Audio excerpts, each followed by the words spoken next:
Europe 1, 7h24. Europe 1 matin, Bruce Toussaint.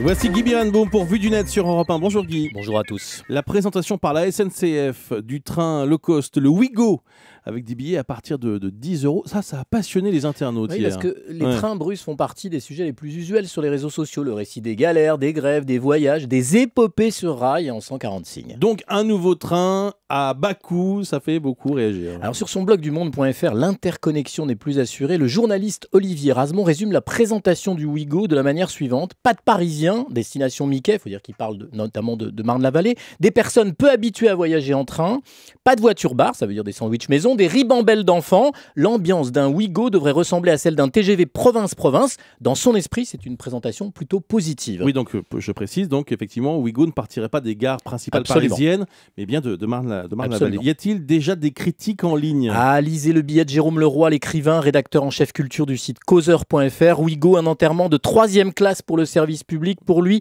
avec la SNCF, la France low cost, c'est maintenant. Ouigo s'est entassé plus de monde pour faire baisser le prix du billet sur certaines lignes. Nivellement par le bas, bétaillère, régression présentée comme un progrès. Il parle de 3e classe. Alors, la 3e classe, c'est aussi l'argument de la CGT, c'est un papier dur. Mais Seb Musset parle aussi de 3e classe sur son blog titré Le Petit Train. Et 3e classe toujours sur Twitter avec le philosophe Michel Onfray.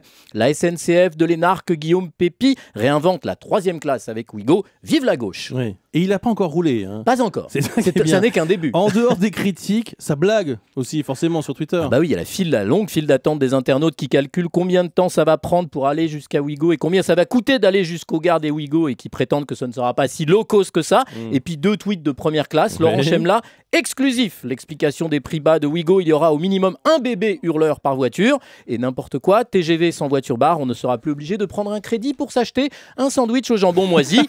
Mais personne ne fera jamais mieux sur le web à propos du Ouigo que Jules Renard dans son journal. Il tweet Jules Renard? Il a tweeté « Le train, l'automobile du pauvre, il ne lui manque que de pouvoir aller partout ». Oh, c'est très joli. C'est Jules Renard. Merci beaucoup Guy Birenbaum. On va suivre quand il va commencer à rouler. Ça va être passionnant. Twitter va être un endroit formidable pour suivre les premières réactions des voyageurs. Merci Guy.